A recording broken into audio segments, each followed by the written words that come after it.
രഘുരാമചരിതത്തിലേക്ക് എല്ലാവർക്കും സുസ്വാഗതം.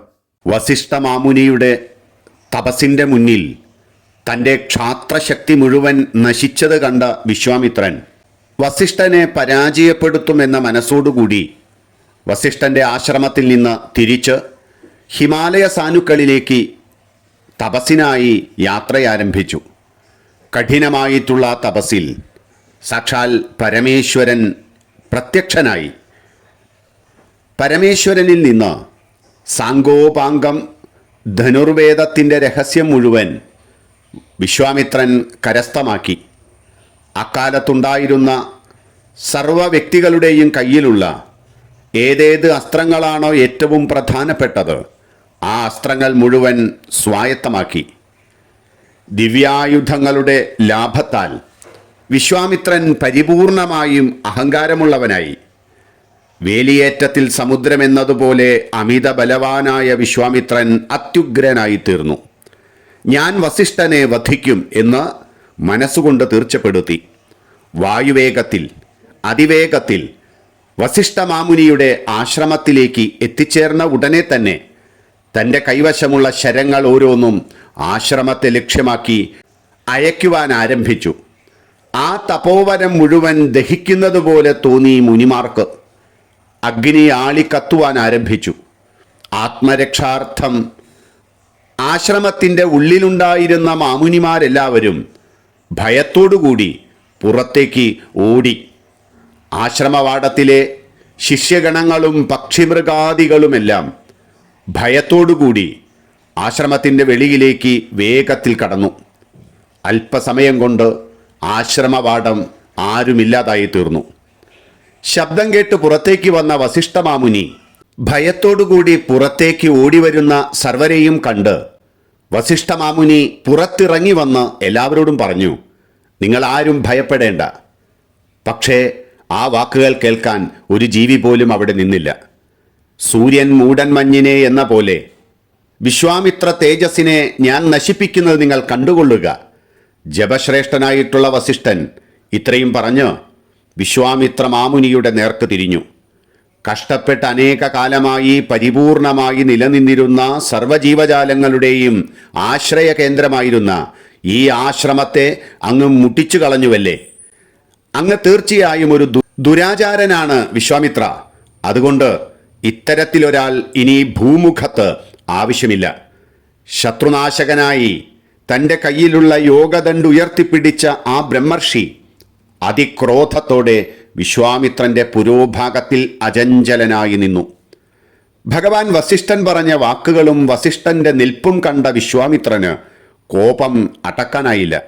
മഹാശക്തനായ അദ്ദേഹം തൻ്റെ കയ്യിലുള്ള ആഗ്നേയാസ്ത്രം വസിഷ്ഠൻ്റെ നേരെ പ്രയോഗിച്ചു. ഇത് കണ്ടപ്പോൾ വസിഷ്ഠൻ പറഞ്ഞു, ഹേ ക്ഷത്രിയ നായക, ഇതാ ഞാൻ നിങ്ങളുടെ മുന്നിൽ നിൽക്കുന്നു. നിന്റെ മുഴുവൻ കരുത്തും എന്നോട് കാണിക്കുക. ഗാധിനന്ദന, നീ പഠിച്ച ധനുർവേദത്തിൻ്റെ ഗർവ് ഞാൻ ഇന്ന് അടക്കിത്തരാം.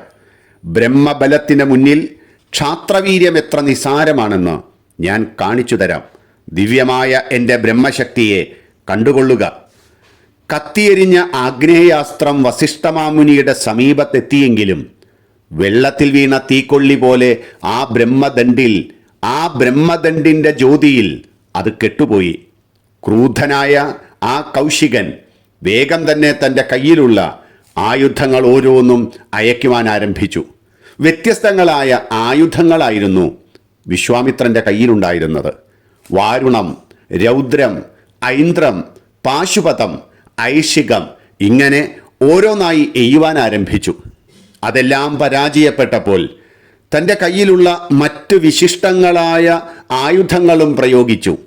മാനവം, ഗന്ധർവം, സ്വാപനം, വിലാപനം, ദാരുണം, ഇങ്ങനെ അസ്ത്രങ്ങൾ ഒന്നിനു പുറകെ ഒന്നായി അയച്ചു. വായവ്യവും വിഷ്ണുചക്രവും ശക്തികളും കണ്ണാളവും ത്രിശൂലവും തുടങ്ങി വ്യത്യസ്തങ്ങളായ അക്കാലത്ത് ആർക്കും ചിന്തിക്കാൻ പറ്റാത്ത ആയുധജാലങ്ങൾ കൊണ്ട് വസിഷ്ഠ മാമുനിയെ മൂടുവാൻ ആരംഭിച്ചു. എന്നാൽ ജപശ്രേഷ്ഠനായിട്ടുള്ള വസിഷ്ഠൻ്റെ നേരെ വന്ന ആ ആയുധങ്ങളെല്ലാം ഉയർത്തിപ്പിടിച്ച ബ്രഹ്മദണ്ഡിൻ്റെ മുന്നിൽ നിഷ്പ്രഭമായി പോയി. തൻ്റെ എല്ലാ അസ്ത്രങ്ങളും നിഷ്പ്രഭമായപ്പോൾ അവസാനം ബ്രഹ്മാസ്ത്രം പ്രയോഗിക്കുവാൻ വിശ്വാമിത്രൻ തീരുമാനിച്ചു. ബ്രഹ്മാസ്ത്രം എടുത്തപ്പോൾ തന്നെ അഗ്നി തുടങ്ങിയ ദേവഗണങ്ങളെല്ലാം പരിഭ്രാന്തരായി. ഗന്ധർവന്മാരും ഉരകമുഖ്യന്മാരും തുടങ്ങി സർവരും വേഗത്തിൽ തന്നെ വസിഷ്ഠ മാമുനിയുടെ സമീപത്ത് നിൽക്കുന്ന വിശ്വാമിത്രനോട് അരുതെന്ന് പറഞ്ഞെങ്കിലും അദ്ദേഹം ബ്രഹ്മാസ്ത്രം പ്രയോഗിച്ചു. ആ പ്രയോഗിച്ച ബ്രഹ്മാസ്ത്രത്തെ വസിഷ്ഠന്റെ യോഗദണ്ഡ് വിഴുങ്ങിക്കളഞ്ഞു. ഈ സമയം വസിഷ്ഠന്റെ രൂപമാകെ മാറി. 3 ലോകങ്ങളെയും അത്ഭുതപ്പെടുത്തുന്ന തരത്തിൽ ഘോരതമമായ ആകൃതി വിശേഷമായി വസിഷ്ഠൻ മാറി തുടങ്ങി. ആ ശരീരത്തിലെ ഓരോ രോമകൂപങ്ങളിൽ നിന്നും അഗ്നിസ്ഫുലിംഗങ്ങൾ പുറത്തേക്ക് വരുവാൻ തുടങ്ങി. ശത്രുക്കളെ നേരിട്ട പ്രളയാഗ്നി പോലെ വസിഷ്ഠമാമുനി ജ്വലിച്ചു. ഇത് കണ്ട് സർവരും വസിഷ്ഠമാമുനിയെ സ്തുതിക്കുവാൻ തുടങ്ങി. വസിഷ്ഠമാമുനിയോട് സർവ്വദേവഗണങ്ങളും പറഞ്ഞു, അലയോ മഹർഷേ, അങ്ങയുടെ ശക്തി അചിന്ത്യമാണ്. തേജസ്സിനെ തേജസ് കൊണ്ട് തന്നെ അങ്ങ് അടക്കണേ. അങ്ങയുടെ ബ്രഹ്മ തേജസ്സിനാൽ വിശ്വാമിത്രനെ അങ്ങ് അടക്കി നിർത്തിയിരിക്കുന്നു. അങ്ങ് പ്രസാദിക്കണേ. ഈ 3 ലോകത്തിൻ്റെയും അഴലൊഴിവാക്കി തരേണ്ടത് അങ്ങയുടെ ധർമ്മമാണ്. മാമുനീശ്വരന്മാരുടെയും ദേവഗണങ്ങളുടെയും പ്രാർത്ഥന കേട്ട ഭഗവാൻ വസിഷ്ഠ മാമുനി ശാന്തനായി. പരാജിതനായ വിശ്വാമിത്രൻ തല താഴ്ത്തി നിന്നു. ഉള്ളിൽ നെടുവീർപ്പുകളോടുകൂടി ചിലതൊക്കെ പറഞ്ഞു. ആ വാക്കുകൾ പതുക്കെ പുറത്തേക്ക് വന്നു. വിശ്വാമിത്രൻ പറയുകയാണ്, ക്ഷത്രിയ ബലം ഇത്ര നിസ്സാരമാണോ? ബലമെന്നാൽ ബ്രഹ്മബലമാണെന്ന് ഞാനിപ്പോൾ മനസ്സിലാക്കുന്നു. ആ ബ്രഹ്മബലത്തിനു മുന്നിൽ എൻ്റെ അസ്ത്രങ്ങളെല്ലാം നശിച്ചു പോയിരിക്കുന്നു. ഉടനെ തന്നെ മനസ്സിൽ വിശ്വാമിത്രൻ ഒരു ഉറച്ച തീരുമാനമെടുത്തു. നിർമ്മലമായ ഇന്ദ്രിയങ്ങളോടും ചിത്തത്തോടും കൂടി മഹാതപസ് ചെയ്ത് ബ്രഹ്മബലം ഞാൻ സമ്പാദിക്കും. ഈ ഒരു തീരുമാനം മനസ്സിൽ വെച്ചു നിൽക്കുന്ന വിശ്വാമിത്ര മാമുനി തൻ്റെ ജീവിതത്തിലെ ക്ഷാത്രവീര്യം മുഴുവൻ ബ്രഹ്മവീര്യത്തിനു മുന്നിൽ പരാജയപ്പെട്ടപ്പോൾ തൻ്റെ ജീവിതത്തെ ബ്രഹ്മ തേജസ് വർദ്ധിപ്പിക്കുവാനായി മാറ്റിയെടുക്കണമെന്ന ആഗ്രഹത്തോടുകൂടി നിൽക്കുന്ന ഈ ഒരു കഥാസന്ദർഭം വച്ച് നമുക്കിന്നത്തെ നമ്മുടെ രാമായണ പഠനം സമാപിപ്പിക്കാം. എല്ലാവർക്കും നന്ദി, നമസ്കാരം.